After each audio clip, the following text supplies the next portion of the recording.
हमारा जो अध्याय चल रहा है वो चल रहा है भारतीय कृषि। भारतीय कृषि के बारे में हमने कल चर्चा की कि ऋतुओं के आधार पे और फसलों के वर्गीकरण के आधार पे उसको अलग अलग भागों में बांटा गया था।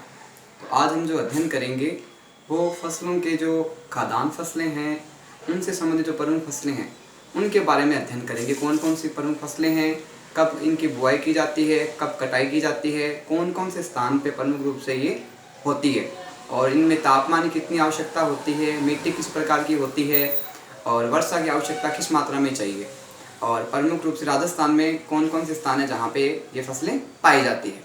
तो आज का हमारा जो पहला बिंदु है वो है फसलों के बारे में, खाद्यान्न फसलों के बारे में।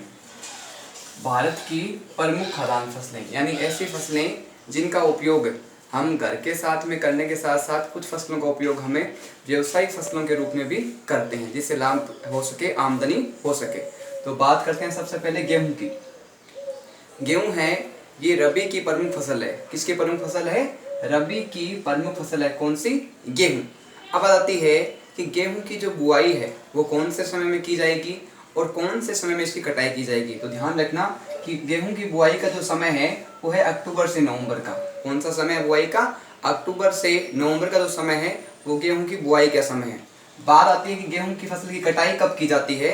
तो ध्यान रखना फरवरी से मई माह के दौरान इस फसल की कटाई की जाती है।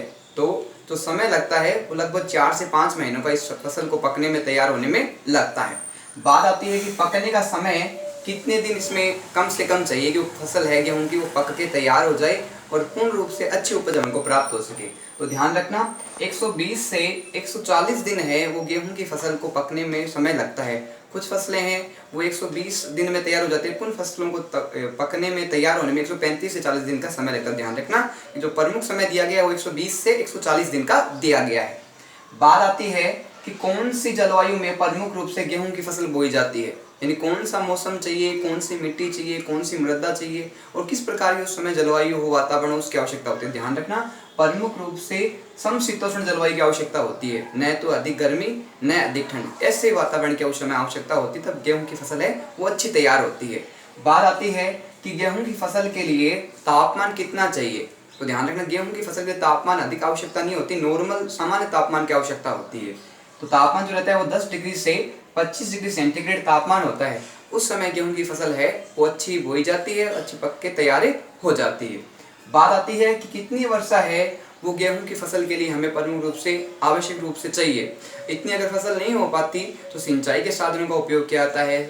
पानी की नलकूपों के द्वारा, नहर का जो पानी आता है उसके द्वारा सिंचाई की जाती है। प्रमुख रूप से जो वर्षा चाहिए कम से कम, वो चाहिए कम से कम 25 से 75 सेंटीमीटर वर्षा है वो गेहूं की फसल के लिए, कृषि के लिए अपन को चाहिए। बात आती है कि मिट्टी किस प्रकार की चाहिए जो गेहूं की फसल के ज़्यादा उपयोगी हो, ज़्यादा लाभदायक हो। सामान्य मिट्टी में बोया जा सकता है, लेकिन जो प्रमुख मिट्टी है उसमें क्या है कि बोने में आसानी रहती है, फसल जल्दी पकती है, फसल है उत्पादकता ज़्यादा देती है। प्रमुख जो मिट्टी चाहिए वो चाहिए हल्की दोमट व चिकनी मिट्टी, जिसमें आसानी से क्या है कि इसके बीज है गेहूं के वगैरह के वो डाले जा सके और अच्छी तरीके से जमीन में वो है अपनी उपज पूर्ण रूप से प्राप्त कर सके। बात आती है ऐसे कौन कौन से भारत में स्थान हैं जहां प्रमुखतः गेहूं की खेती की जाती है, गेहूं का उत्पादन जहां अधिक मात्रा में होता है। वो प्रमुख रूप से जो राज्य हैं वो है पंजाब, हरियाणा, उत्तर प्रदेश, मध्य प्रदेश, राजस्थान और बिहार। ये जो 6 राज्य हैं इनमें प्रमुखतः गेहूं की फसल का उत्पादन किया जाता है और गेहूं का जो प्रतिशत है इन राज्यों में अधिक मिलता है। बात करते हैं राजस्थान में ऐसे कौन कौन से जिले हैं जहां प्रमुखतः गेहूं की फसल को उत्पादन किया जाता है। ध्यान रखना राजस्थान में जो प्रमुख जिले हैं वो है गंगानगर, हनुमानगढ़, अलवर, भरतपुर, जयपुर और कोटा। इन स्थानों पे प्रमुख रूप से गेहूं की फसल का उत्पादन किया जाता है। अन्य भी जिले हैं जहाँ किया जाता है, लेकिन अधिक जो उत्पादन होता है या अधिक जो गेहूं की कृषि की जाती है प्रमुख रूप से इन जिलों में की जाती है।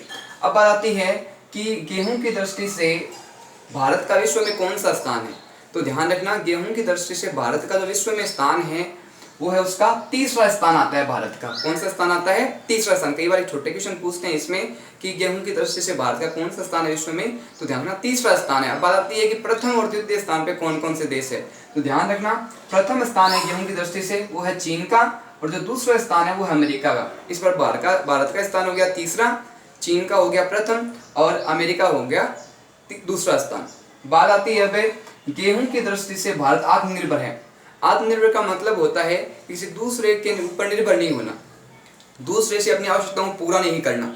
यानी गेहूं की दृष्टि से देखा जाए तो भारत के पास इतना अधिक गेहूं उत्पादन हो जाता है कि उसे दूसरे देश से गेहूं की आवश्यकता पूरी नहीं करनी पड़ती, और जो शेष गेहूं बच जाता है वो भारत दूसरे राज्यों में, दूसरे देशों में क्या है, भेज देता है और उनकी आवश्यकताएं पूरी करता है, साथ में उनको धन की प्राप्ति भी होती है।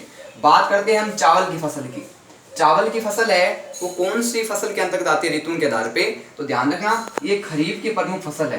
कौन सी फसल है? चावल किसकी फसल है? खरीफ की प्रमुख फसल है। अब आती है चावल की जो बुआई का समय होता है वो क्या है और उसकी कटाई का समय क्या है। तो ध्यान रखना जो चावल की बुआई का समय है वह जून से जुलाई माह के अंतर्गत चावल की बुआई की जाती है, उसको बोया जाता है। और बात आती है कि कटाने या कटाई का समय क्या है, तो ध्यान रखना इसकी कटाई का जो समय है वो है अक्टूबर से नवंबर। इस प्रकार इस फसल में भी क्या है कि जून जुलाई में इसको बोया जाता है और कटाई का समय है जो है अक्टूबर से नवंबर। फसल पक के तैयार हो जाती है तब उसको काट लिया जाता है। बात आती है कि किस प्रकार के जो भाग है, क्षेत्र हैं, उनमें ये प्रमुख रूप से बोई जाती है। तो ध्यान रखना जो उष्ण कटिबंधीय क्षेत्र है, यानी जहां थोड़ी गर्मी अधिक है, उन क्षेत्रों में प्रमुख रूप से क्या है कि चावल की कृषि है वो प्रमुख रूप से की जाती है। बात आती है कि तापमान कितना चाहिए जब चावल की कृषि की जाती है, तो ध्यान रखना 16 डिग्री से 27 डिग्री सेंटीग्रेड तापमान चाहिए। ये अच्छा जो तापमान है वो तापमान बताता है कि 16 डिग्री से 27 डिग्री के अंतर्गत क्या है कि चावल की फसल को अच्छा लाभ होता है, अच्छी फसल पक के तैयार होती है। बात आती है वर्षा कितनी चाहिए चावल की फसल के लिए, तो कम से कम जो फसल के लिए वर्षा चाहिए वो ध्यान 100 से 200 सेंटीमीटर के मध्य वर्षा कम से कम होनी चाहिए। इतनी वर्षा होती है तो क्या है कि उचित लाभ मिलता है, फसल है वो जल्दी तैयार होती है और अधिक उपज देती है और पकने में अधिक समय नहीं लगता।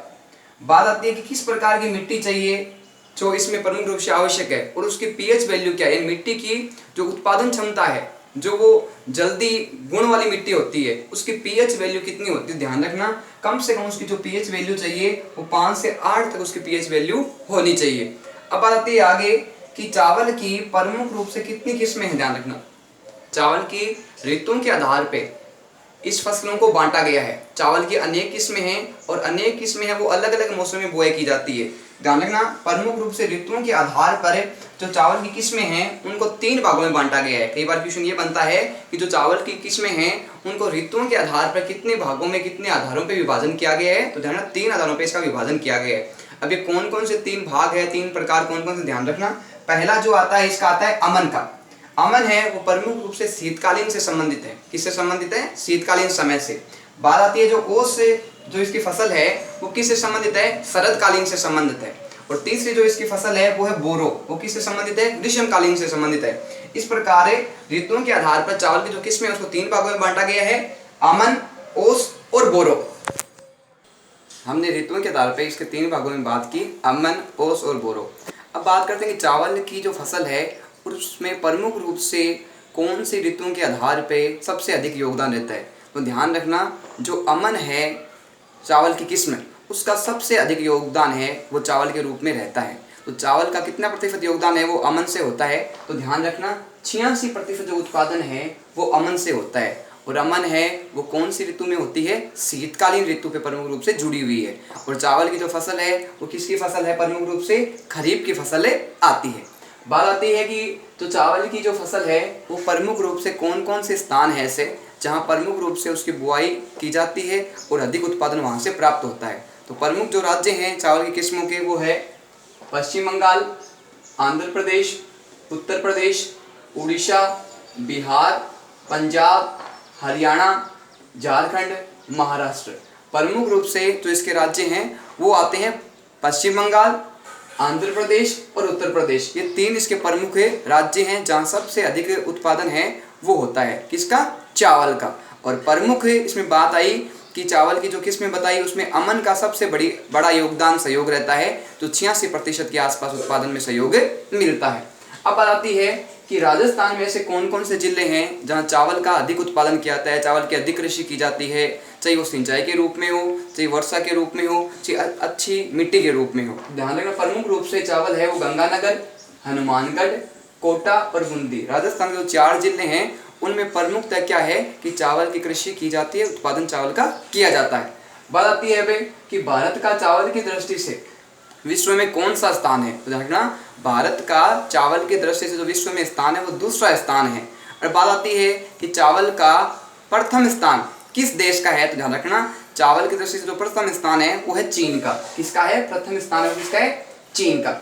इस प्रकार अब तीसरी जो अपनी फसल है वो प्रमुख रूप से मक्का। मक्के की जो फसल है उसके लिए कैसा तापमान चाहिए, कैसी मिट्टी चाहिए, कहाँ कहाँ से प्रमुख रूप से इसका उत्पादन होता है और किन किन राजस्थान के जिलों में इसकी बुआई और कटाई की जाती है, इसके बारे में चर्चा करेंगे। बात आती है मक्का है वो प्रमुख रूप से कौन सी फसल है?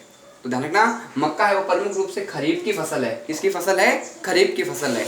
और मक्का की जो बुआई की जाती है प्रमुख रूप से वो जून जुलाई में इसको बोया जाता है, बुआई का कार्य प्रारंभ हो जाता है और वो लगभग 1-2 महीने तक ये कार्य चलता रहता है बुआई का। अब आती है कटाई की। जब फसल तक पक के तैयार हो जाती है तो उसको काट लिया जाता है। काटेंगे नहीं सही समय पे तो क्या है, वो फसल धीरे धीरे समाप्त होने लग जाती है, नष्ट होने लग जाती है। तो इसकी जो कटाई की जाती है प्रमुख रूप से वो अक्टूबर-नवंबर माह में की जाती है। कौन से माह में? अक्टूबर-नवंबर माह में। इस प्रकार क्या है, मक्का किसकी फसल हो गई? खरीफ की हो गई। और उसका बुआई और कटाई का समय वो निश्चित समय है, उसमें वो फसल पक के तैयार हो जाती है, उसकी बुआई का समय भी निश्चित किया गया है। बात आती है कि मक्का की जो फसल है उसका तापमान कम से कम कितना होना चाहिए? ध्यान रखना, कम तापमान पे भी कृषि अच्छी नहीं होती और अधिक तापमान में भी क्या है कि फसल को लाभ नहीं मिलता। तो जो निश्चित तापमान होता है उस समय इसी कृषि की जाती है। तापमान जो निश्चित बताया गया इसका वो है 12 डिग्री से 35 डिग्री सेंटीग्रेड तापमान। तापमान कितना चाहिए? 12 डिग्री से 37 डिग्री जो सेंटीग्रेड तापमान होता है वो मक्का की फसल के लिए उपयोगी व लाभदायक होता है। बात आती है कि जो वर्षा है वो कितने सेंटीमीटर कम से कम है मक्का की फसल के लिए चाहिए? ध्यान रखना, कम से कम है 50 से 100 सेंटीमीटर तक वर्षा है वो कम से कम मक्का की फसल के लिए बताई गई। कितनी? 50 से 100 सेंटीमीटर तक। अब आती है कैसी मिट्टी है वो मक्का की फसल के लिए उपयोगी होती है? कौन सी मिट्टी में मक्का की फसल है वो अधिक उत्पादित होती है और अच्छी तरीके से अच्छी गुणवत्ता युक्त तैयार होती है? ध्यान रखना, प्रमुख रूप से जो मिट्टी बताई गई है वो नाइट्रोजन युक्त गहरी मिट्टी बताई गई है। कौन सी मिट्टी बताई गई है मक्का की फसल के लिए लाभदायक है? नाइट्रोजन युक्त है जो गहरी मिट्टी है वो मक्का की फसल के लिए लाभदायक होती है। इसमें प्रमुख रूप से जो मिट्टी आती है वो 2 प्रकार की आती है, बलुई और दोमट मिट्टी। कौन सी? बलुई और दोमट मिट्टी है, ये प्रमुख रूप से मक्का की फसल के लिए क्या है? लाभदायक होती है। बात आती है कि ये जो मक्का की फसल है ये प्रमुख रूप से किस प्रकार की फसल है? तो ध्यान रखना, ये प्रमुख रूप से 2 प्रकार की फसल है, खाद्यान्न व औद्योगिक फसलों के रूप में। खाद्यान्न मतलब है जिसका भोजन के रूप में भी उपयोग किया जाता है और औद्योगिक यानी जिसका औद्योगिक कारखानों में बड़े बड़े फैक्ट्रियों में इसका उपयोग है मक्के का, वो अन्य चीज़ों के रूप में बनाने में भी काम में लिया जाता है। इस प्रकार क्या है, खाने के रूप में भी इस्तेमाल किया जाता है और उद्योग धंधों में भी इसका इस्तेमाल है वो अन्य वस्तुओं को बनाने में किया जाता है। बात आती है कि भारत में जो ये फसल है वो किसके द्वारा कब लाई गई थी? तो ध्यान रखना कि पुर्तगाली है वो भारत में मक्का की फसल को लेके आए थे। कौन लेके आए थे? पुर्तगाली है वो मक्का की फसल को भारत में लेके आए थे। अब आती है कौन सी सदी में लेके आए थे? तो ध्यान रखना 17वीं सदी में वो इस फसल को, इस पौधे को कहाँ लेके आए थे? भारत में लेके आए थे। इसके बाद में धीरे धीरे इसका प्रचलन स्टार्ट हो गया और इसको ऋतुओं के आधार पर अलग अलग भागों में बांट दिया गया, अलग अलग समय में बांट दिया गया। बात आती है कि जो ये मक्का की फसल है ये प्रमुख रूप से किस काम में आती है? तो ध्यान रखना, मक्का की जो फसल है प्रमुख रूप से स्टार्च यानी मांड के रूप में इसका उपयोग किया जाता है। और दूसरी बात आती है कि इसका प्रमुख उपयोग क्या है? ग्लूकोज के रूप में भी इसका उपयोग किया जाता है। तो 2 प्रकार से प्रमुख रूप से लाभदायक है, मांड बनाने में और ग्लूकोज बनाने में। बात आती है अब कि जो मक्का की फसल है उसके प्रमुख राज्य कौन कौन से हैं, प्रमुख क्षेत्र कौन कौन से हैं जो अधिक मात्रा में मक्का का है वो उत्पादन करते हैं? तो ध्यान रखना, आंध्र प्रदेश, कर्नाटक, राजस्थान, उत्तर प्रदेश, गुजरात, मध्य प्रदेश और पंजाब, इन प्रमुख राज्य हैं वो मक्का की फसल के प्रमुख क्षेत्र हैं, प्रमुख स्थान हैं। उनके आसपास के गांवों में भी क्या है कि मक्का की फसल का उत्पादन किया जाता है। अब बात करते हैं राजस्थान की। ये राजस्थान में से कौन कौन से जिले हैं जहाँ मक्का की फसल का प्रमुख रूप से उत्पादन किया जाता है? तो ध्यान रखना, राजस्थान में जो प्रमुख स्थान है वो है कोटा, बूंदी, बारा, झालावाड़, उदयपुर, डूंगरपुर, बांसवाड़ा, चित्तौड़गढ़, अजमेर, गंगानगर, हनुमानगढ़। ये प्रमुख रूप से जो जिले हैं उनमें मक्का की फसल का प्रमुख रूप से उत्पादन किया जाता है। बात आती है कि भारत का मक्का की दृष्टि से विश्व में कौन सा स्थान है? ध्यान रखना, मक्का की दृष्टि से जो भारत है थोड़ा पिछड़ा हुआ है, जबकि गेहूं में उसका स्थान अच्छा है, चावल में उसका स्थान अच्छा है, जबकि मक्का की दृष्टि से भारत है वो प्रथम द्वितीय स्थान पे नहीं आता, न तृतीय स्थान पे आता है। मक्का की दृष्टि से उसका स्थान है 10वां स्थान है। कौन सा स्थान है? 10वां स्थान आता है। बात है कि प्रथम स्थान है वो मक्का की दृष्टि से विश्व में किसका है, तो ध्यान रखना प्रथम स्थान है वो संयुक्त राज्य अमेरिका का है, वो मक्का की दृष्टि से विश्व में प्रथम स्थान बताया गया है।